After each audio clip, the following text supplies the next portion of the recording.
성부와 성자와 성령의 이름으로. 자리에 편히 앉으십시오.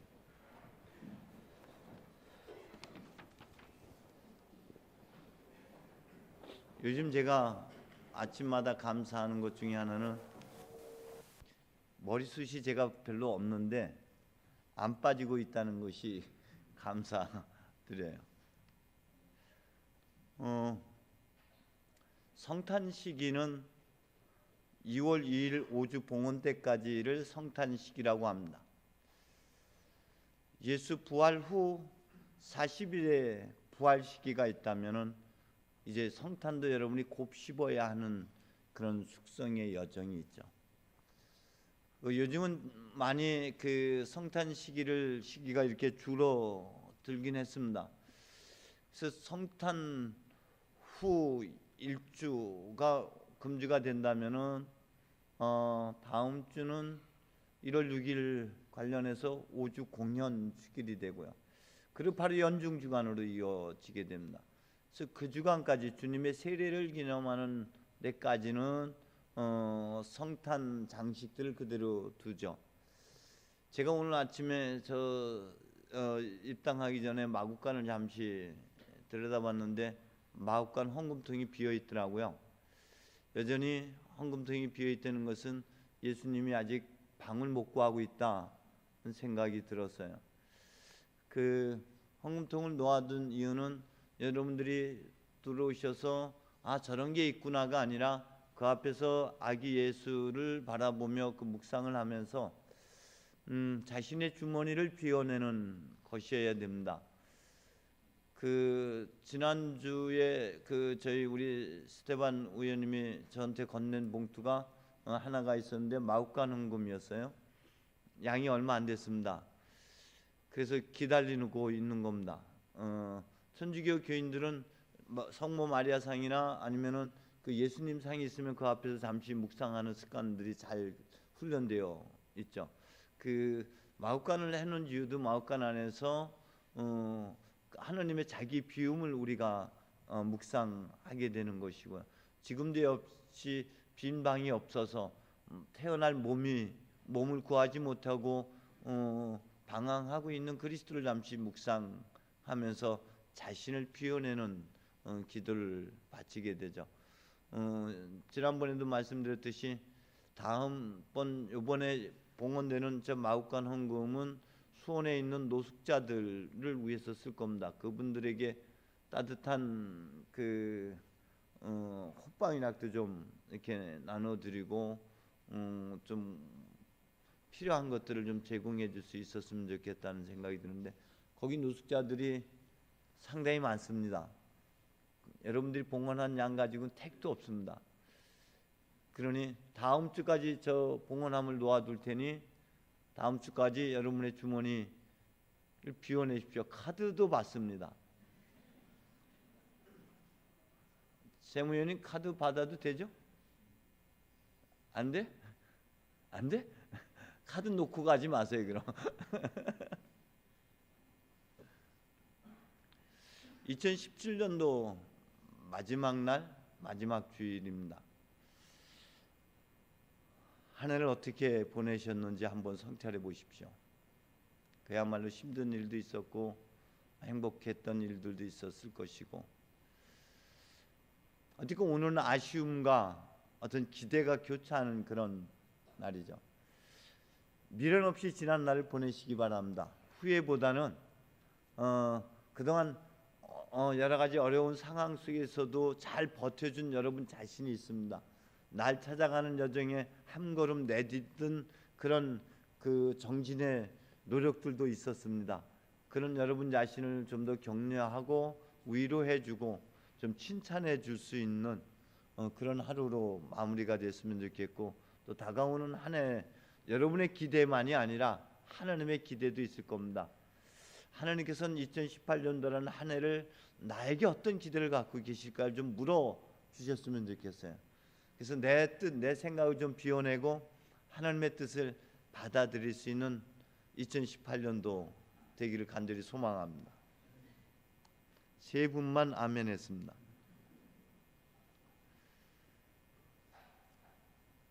2018년도는 저절로 오는 게 아니에요.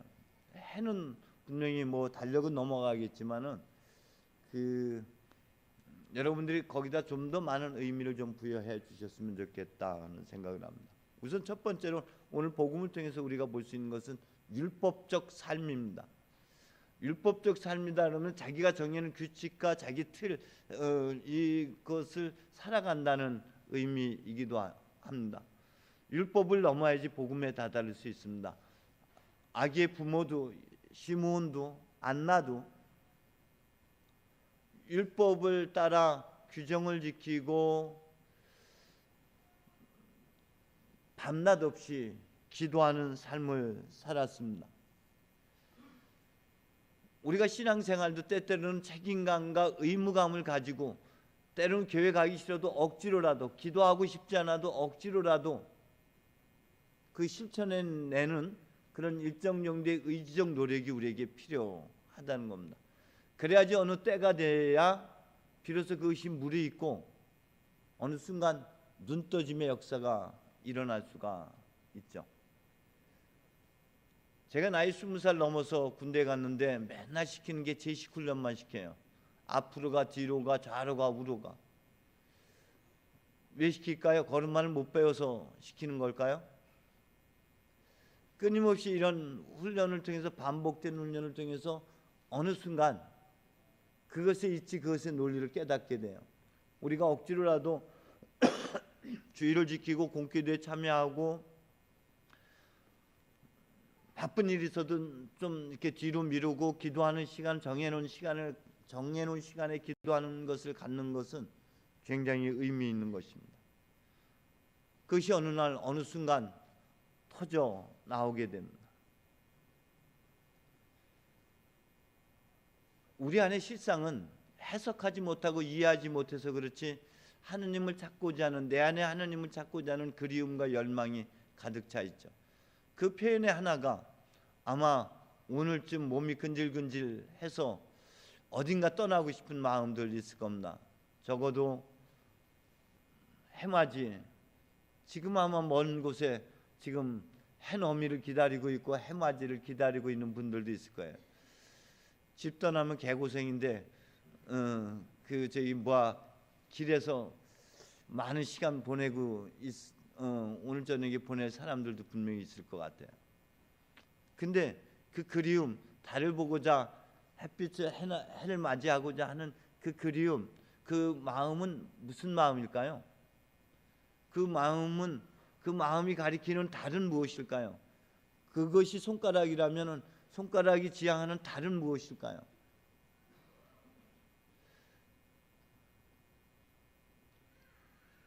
교회에서는 하루의 시작을 저녁으로 시작됩니다. 그래서 밤낮 하루가 되는 것이죠. 저녁 어두움은 해를 넘겨보낸다라는 것은 내 안에 가지고 있는 모든 틀, 미움, 원망 이걸 다 그리스도의 사랑의 십자가 앞에 다 녹여내고 다 내려놓고 그 모든 것을 다 품어안는다는 의미죠. 어둠이 짙어지면 짙어질수록 거기 눈에 보였던 산도 없어지고 거기 강도 없어지고 거기 나무도 사라지고 어둠 속에 하나가 됩니다. 하나님의 역사는 이 품어안는 사랑으로부터 출발이 되는 것입니다. 창세기 1장 아무것도 생기지 않았는데 그 어둠 속에 어둠이 모든 것을 뒤덮고 있었지만 그 어둠 속에 하나님의 기운이 있었고 그 어둠을 향하여 하나님의 빛이 생겨나며 빛이 생겨났던 것처럼 인간의 한 처음의 시작은 품어안는 사랑으로부터 어머님의 자궁 하나님의 자궁으로부터 하루가 시작이 되는 것이죠. 아침에 떠오르는 햇살은 무엇이라고 했습니까? 해를 맞이하고 싶다는 것은 내가 누구인지 자기 정체성에 대한 그리움이고 자기가 누구인지 내가 누구인지 어디에서 와서 어디로 가고 싶은 것인지를 알고자 하는 열망의 또 다른 면이에요.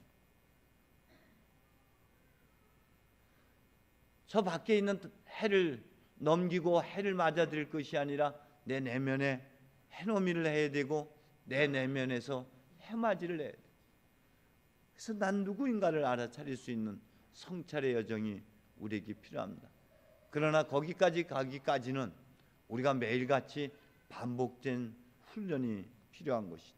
저절로 되는 것이 아닙니다. 하나님께 가까이 가십시오. 그러면 하나님께서도 여러분에게 가까이 오실 것입니다.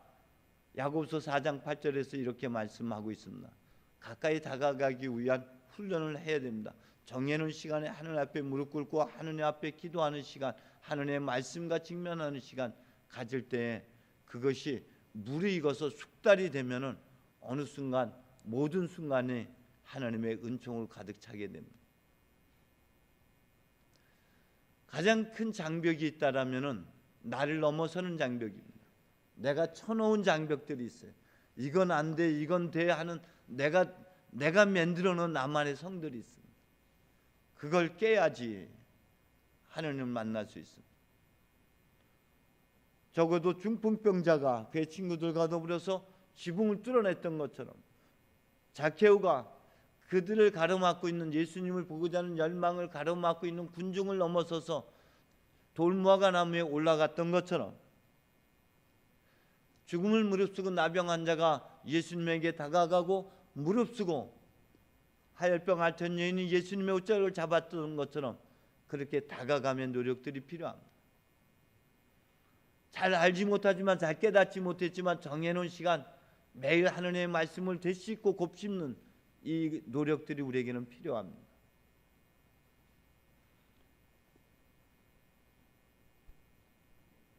(80이) 넘도록 84살이 되도록 일찌감치 과부가 돼서 밤낮 없이 기도하고 있는 안나가 비로소 구원의 영광을 볼 수 있었던 것도 바로 그런 반복된 기다림의 연속이었기 때문에 가능했습니다. 시몬도 오랜 시간 기다림을 통해서 그때의 눈떠짐의 역사가 일어났던 것이죠. 눈떠짐의 역사는 비로소 나를 알아보는 겁니다. 나의 존재의 본질을 알아차리는 게 눈뜸이에요. 하나에게 보이는 저 높은 빌딩을 바라보는 게 그게 눈뜸이 아니라 여러분 자신이 누군지, 내가 어디에서 와서 어디로 가야 하는지를 하나님 안에서 알아차리는 것이 그게 눈뜸입니다. 그 눈뜸의 시간을 갖기 위해서는 여러분 꾸준히 기도할 때, 억지로라도 기도할 때 능동적으로 시작된 기도가 어느 순간 수동적 기도가 되고 어느 순간 나도 모르는 사이에 아하 하고 깨닫고 알아차리는 때가 되죠. 깨닫고 알아차림의 때가 어느 순간 주어집니다. 그러나 율법을 넘어서야 돼. 율법을 통하지 않고는 복음에 다다를 수가 없습니다. 저는 성공회가 참 좋아요. 요즘 들어서 더더욱 더 매력을 느껴지게 돼요. 성공회가 갖고 있는 것을 대변해서 성공의 영성을 표현하고 있는 것 중에 하나가 예수원에 가면 써 있는 글씨가 하나 있죠. 뭐죠? 기도와 노동, 성과 속을 구별하지 않고 그것을 무너뜨린 것이 성공의 영성의 장점입니다. 밭에서 일하는 것도 거룩한 일이고, 근데 그렇게 되기까지는 어느 날 갑자기 뚝 떨어지는 게 아니에요. 매일 하나님의 말씀을 묵상하는 곱씹는 삶의 여정이 어느 순간 아모스가 무화과 밭에서 일하는 순간 하나님의 성령에 사로잡히게 되는 것이고, 밤낮 없이 이스라엘 백성들의 희망을 꿈꾸면서 절망 속에서 하나님을 바라보던 에제키엘이 바벨론 강가에 부역으로 끌려가서 거기서 일하다가 하나님의 성령에 사로잡히는 역사가 일어나는 것이고, 밤낮 없이 하나님의 말씀을 되새기고 묵상하는 중에 양떼를 돌보던 모세가 호렙산에서 하나님을 만나는 것이지, 세상에 마음 두고 세상에 관심 있고 세상의 것만 염두에 두고 골몰하던 사람에게 하나님의 은혜, 하나님의 영이 주어지는 것은 아닙니다. 곱씹는 은혜 속에 하나님의 영에 사로잡히는 역사가 일어나는 것이, 그때 비로소 눈뜨게 되는 것이, 그때 눈뜬다는 것이 모든 것 속에, 모든 일상 속에 하나님이 계시는 것을 알아차리는 것입니다. 그리고 하나님의 눈으로 세상을 보기 시작하는 거예요. 너도 하나님이고 너의 허물도 너의 약함도 다 내 것으로 받아들여서 자기의 기도의 제목으로 삼고 갈 수 있는 것이, 눈에 띄는 것을 다 내 것으로 삼고 내 성찰의 기도로 제목 삼아 길 갈 수 있는 사람들이 눈뜬 사람들입니다. 남의 허물을 보는 사람이 눈뜨는 게 아니라 남의 허물을 보고 내 허물을 알아차리는 것이 눈뜸의 역사예요. 다른 사람의 티를 보고 내 안에 들보를 알아차리고 들보를 빼내는 작업이, 그게 눈뜬 사람입니다. 여러분, 시므온이 보았습니다.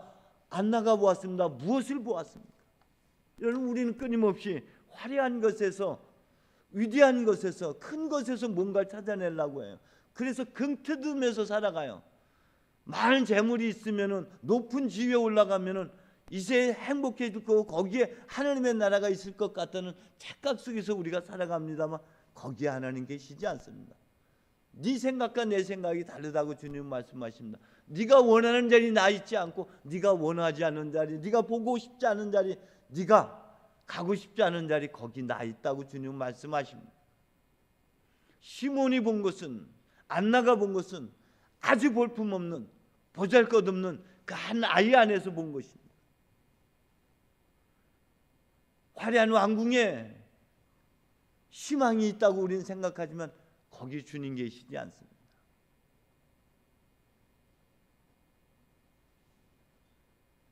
여러분, 무엇을 보았습니까?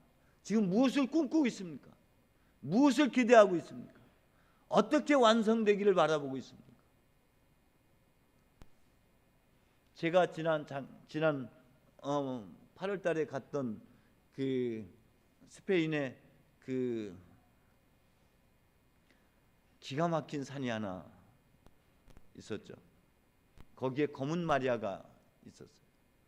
근데 몬세트라라고 하는 이 산이, 이곳이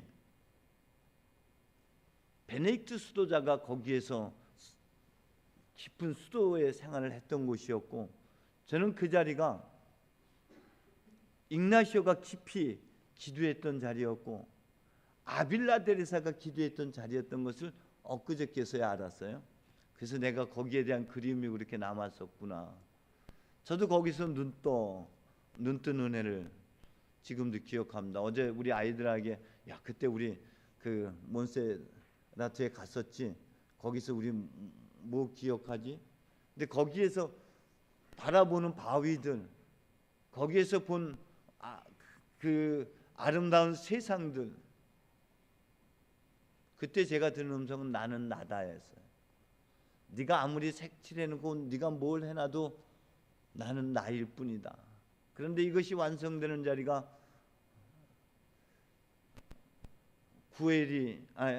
가우디가 설계하고 지은 아주 오래 지은 성당, 지금도 건축 중인 아직 완성이 안 된 성당 있죠. 무슨 성당이죠? 네. 가족 성당이죠. 성구주 가족 성당. 저는 아이들과 같이 갔었을 때 그 낮에 화려함 속에서 난 뭔가를 발견하서, 거기서 뭔가 대박의 은혜가 있을 줄 알았는데 그냥 화려하다, 정말 멋있다, 이런 느낌이 있었지 별 느낌을 그렇게 받지 못하고 오히려 뭔가 기대했던 게 채워지지 않아서 아쉬운 마음이 있었어요. 그런데 저녁에 우리 큰애가, 아빠 거기 한번 야경 보러 가면 안 될까? 그래서 버스 타고 거기 갔더니 그 낮에는 아무것도 아니었어요. 그 앞에 연못이 조그만 게 있었는데 그 조그만 연못 안에 그 성당이 화려하게 거꾸로, 가우디가 그거죠. 늘 거꾸로 그 실로서 그림을 그려놓고 그리고 그 건물을 건축했는데 그게 그 물 속에 다 있더라고요. 그래서 다시 주님께서 하시는 말씀이, 네 안에 다 있다. 밖에서 찾으려 하지 마라. 네 안에 있어. 이렇게 눈 뜬다는 것이 여러분 하루아침에 되는 것이 아니라 매일 기도의 삶 속에서 비로소 눈 떠지게 되는 것이죠. 저는 ignasio가 군인이었다가 부상을 당해서 그가 어쩔 수 없이 읽게 되는 책들이 성인전들이었어요. 그 중에 뭐 대표적으로 프란시스코에 대한 생애들이 다가왔고, 그걸 읽으면서 읽고 나면 여운이라는 게 있잖아요. 자꾸 생각에 꼬리를 무는 것들이 있잖아요. 상상이 그 안에서 저절로 생겨나잖아요. 그러면서 그가 식별하기 시작합니다.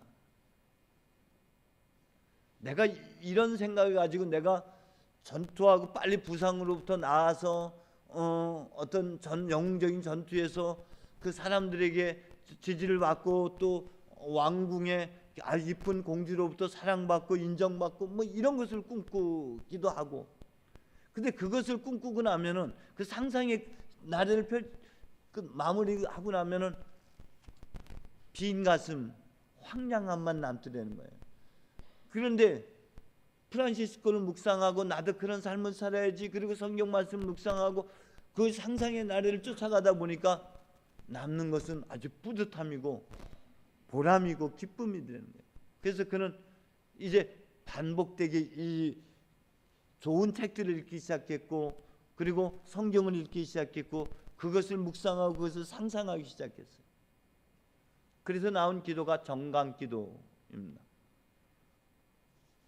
그래서 우리가 이 정강기도의 정화와 조명이 같이 이루어지는 자리예요. 내가 이런 삶을 살아왔구나, 이게 부질없는 것이었구나, 이런 그리움이 있었고 내 안에 이런 그리움에 젖어 있었더니 내가 이렇게 행복해지고 내 삶이 이런 방향으로 가야 되겠구나. 거기에 머금의 기도가 있습니다. 그 머금의 기도가 주님께서는 이렇게 말씀하셨죠. 내 사랑 안에 머물러 있어라. 여러분, 그 기도에서 우리가 발견되는 것은 두 가지가 발견돼요. 하나는 나의 어둠도 발견되고, 하나는 내 어둠 안에 희망을 보게 되죠. 오늘 마리아, 시므온이 그리고 안나가 본 것은 희망을 본 거겠죠.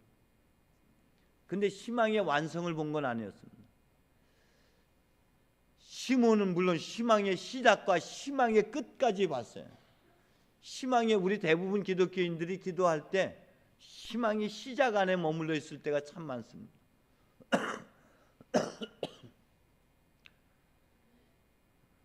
내 안에 희망을 발견하고 내 안에 구원을 발견하고 구원의 씨앗을 발견하는 자의 발견한 자 혹은 발견된 자의 기쁨을 성경은 오늘 얘기하고 있습니다. 마리아는 내 영혼이 주님을 찬양하며 내 마음이 주님을 생각하는 기쁨의 마음 설렌다라는 고백을 하게 되죠. 오늘 독서의 이사야는 그렇게 표현합니다. 야훼를 생각하면 내 마음 기쁘고 야훼만 생각하면 내 가슴이 뛴다라고 표현하고 있습니다. 이것이 우리가 감성 안에 머물 때입니다. 시몬의 이야기를 듣고, 첫 번째 이야기를 듣고 보았다를 듣고 부모가 감동받아야 되는 요 자리까지입니다. 우리 신앙인들이 대체적으로 여기 안에 머물러 있어요. 근데 요 한 단계를 넘어서 열매를 볼 수 있어요. 열매까지 여러분 바라봐야 됩니다. 그 열매는 뭡니까? 시몬이 이어서 하는 말씀 안에 있었죠. 여러분, 가슴이, 마음이 예리한 칼에 찔리듯 아플 것입니다.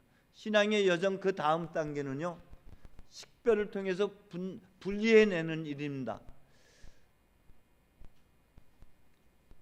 요 시기에 경험하게 되는 게 나의 하나님 어찌하여 나를 버리셨나이까. 하나님 나를 버리셨습니다. 하나님의 부재를 느낄 때. 대표적인 인물 중에 하나가 사도 바울이 그렇게 됩니다. 이 깊어진 기도의 영성의 단계에서 난 참 비참한 인간입니다. 나는 여전히 내 안에는 선을 원하지만 그 선을 행하지 못하기에는 악에 여전히 나는 붙들려 있는 참 비참한 존재입니다. 그러나 8장으로 넘어가면서 또 하나의 신비를 발견하게 됩니다. 참 감사하게도 성령께서 내 안에서 나를 자유로 이끌어가시는 고백을 하게 되죠. 이 자리에 바울이 그렇게 표현하는 겁니다.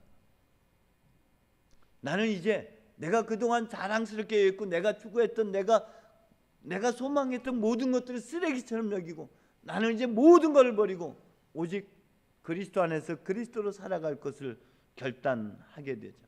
ig나시오가 그렇게 결단하고 모든 것들 자기의 꿈을 버리고 이제 그리스도 하늘 앞에 사로잡힌 인생을 살기를 결단했던 것처럼 바울도 이제 자기가 추구했던 세상적인 모든 것들을 내려놓고 이제 하나님에게로 귀해서 하나님을 살아가기 시작합니다. 그래서 나는 죽고 그리스도가 사는 삶으로 되어지는 것, 이게 안양교회가 2018년도에 이루어야 할 꿈이고 비전입니다. 억지락도 주일 성수하십시오. 안양교회의 내년도 선교 목표는 표현은 이겁니다. 나는 죽고 그리스도로 살자. 강 회장님 괜찮아요? 나는 죽고 그리스도로 살자. 아니 신자에서 제자에서 사도 이게 구호로 끝날 것 같아서 고린도후서 5장 17절에 있는 말씀하고 갈라디아서 2장 20절에 있는 말씀을 가지고 2018년도 우리 교회의 표어로 삼고 나는 죽고 그리스도로 살자. 내 눈은 이제 소경이 되고 그리스도의 눈으로 눈뜬 자로 살아가자. 그러기 위해서 하루아침에 되는 게 아닙니다. 억지로라도 하루에 한 번 여러분 아침에 일어나자마자 성경 말씀을 읽는 것을 몸의 습관으로 배이시고 안 되면 화장실에 가서도 성경을 읽고 화장실에서 끙하면서 주님 찾기를 바랍니다. 안 찾으실 건가 보죠? 아침에 바쁘니까 화장실에서라도 주님을 부르라고 해요. 주님은 화장실에 뛰어들어갑니다. 믿습니까? 화장실에 냄새나서 안 들어갈까 주님이? 아니요, 거기도 주님 계십니다. 매일 성경 말씀으로 여러분 하루를 시작하십시오. 오늘 하나님께서 하루를 어떻게 이끌어 가시지? 오늘 하나님께서 뭘 준비하셨지? 오늘 아침에 좀 늦게 일어나려고 했는데 하나님이 5시 반에 또 깨워놨어. 할 수 없이 일어나죠. 하나님 뭔 얘기를 하려고요? 내가 버텨봤자 나만 힘들고 그래서 주님 오늘 또 뭘 또 뭘 또 기다리고 계시죠? 뭘 준비하셨죠? 하나님 내가 어떻게 해야 될까요? 하루를 하나님의 말씀으로 출발하시죠. 그것이 여러분 율법적 삶입니다. 율법으로 시작해야 됩니다. 그 안에 드러나는 기쁨과 은총은 여러분들 어떻게든 표현이 돼야 돼요. 믿습니다 믿습니다 말만 하는 사람은 내 나라에 들어갈 자격이 없다. 행함으로 말미암아 이루어질 것이다. 여러분 감사와 즐거움의 표현은 어떻게 할 거예요? 2018년도 여러분 의무적으로 그리고 교회에 대한 책임감을 가지고 성숙된 그리스도인으로서 책임감을 가지고 여러분 11조 생활이나 각종 헌금 생활을 하시기 바랍니다. 헌금 안 한다고 하나님이 삐져가지고 여러분 벌 주거나 지옥에 집어넣지는 결코 않을 겁니다. 그런데 여러분에게 베풀어 주신 은혜에 대한 감사와 찬양의 제사로서 여러분의 봉사 사역을 하셔야 될 것이고 여러분 하나님께 맡긴 사역을 어디에서든 어떤 형태로든 꼭 하셨으면 좋겠습니다. 그리고 11조도 여러분 책임지고 하십시오. 11조를 낸다는 것은 내 생활을 바꿔낸다는 거예요. 주일 헌금 매일 하십시오. 안양교회 주일 헌금 안 돼 있는 게 정말 놀랐어요. 안양교회 온 지 내가 1년 반 조금 넘었는데 2년 다가오는데 이 안양교회는 어떻게 교회가 유지되는지 몰라요. 여러분이 11조 안 내고 여러분이 헌금 안 내면 이 교회가 무엇으로 인해서 살아갑니까? 사제 사례비는 어떻게 줘? 이 교회가 더 성장하고 싶은데 성장이 안 돼. 왜 안 돼? 공간들이 없어서. 이제 저도 보좌를 받아야 되는데 보좌를 받으려도 받을 수가 없어. 아주 구체적으로 말씀드립니다. 여러분의 지갑을 비우십시오. 카드를 긁으십시오. 하나님을 위해서 좀 긁어. 나를 위해서 긁는 거 말고 이제는 좀 하나님을 위해서 좀 카드 좀 긁고. 그래서 우리 교회 빚은 좀 꺼내려가고 좀 좋은 일 좀 하고요. 어려운 교회도 좀 돕고 어려운 이웃들도 좀 돕는데 제가 앞장서서 돈 가지고 가서 전달해 줄 수 있는 그런 기회를 2018년도에 많이 주셨으면 좋겠습니다. 저기다 봉투만 놓을 겁니다. 이름을 새로 해서 다 놓을 테니까 그 봉투에 각자 주일 헌금하고 11조는 각자 알아서 쓰십시오. 자기 믿음껏, 자기 은혜껏 쓰십시오. 그리고 쓰되 그냥 쓰지 말고 기도하면서 쓰셨으면 좋겠습니다. 특별 헌금도 좀 하십시오. 좀 빚 좀 갚자고요. 마지막 마무리 돈으로 얘기해서 죄송합니다. 그런데 그 성모의 신부님 돈 얘기 너무 안 해서 문제인데, 전 우리 신재장님도 안 하고 아무도 안 해서 재무위원님도 돈 얘기 잘 안 하고 그래서 신부가 뒤집어 써야지 어떻게 알겠어요. 내년도에 한번 보겠습니다. 여러분 지갑을 내년도에 많이 비워내야지. 요거 하나 덧붙일게요. 교회에서 여러분들이 실수나 잘못했을 때 교회에서 징계라는 것을 하게 돼요. 큰 잘못을 했을 때는 하나님이 너 책임 안 지니 교회 떠나라. 그게 출교 조치입니다. 또 하나가 있죠. 당신 언제부터 언제까지 성체 금해 영성체 하지 마. 또 있죠. 당신은 뭐 언제부터 언제까지 근신하고 언제부터 언제까지 주기도문 하루에 100번씩 외우고 해. 이런 보석도 있습니다. 제가 강화했을 때 어느 신부님이 교인한테 아주 큰 중징계를 준 적이 있어요. 당신 헌금하지 마. 하나님이 원하지 않으니 당신 11조 하지 말고 당신 헌금하지 마. 좋아하지 뭐 주여야. 헌금하지 말려면 좋은 일이지. 그런데 지나봐. 이게 좋은 일인가? 여러분 경험해 보면 알게 돼. 기도하겠습니다. 주님,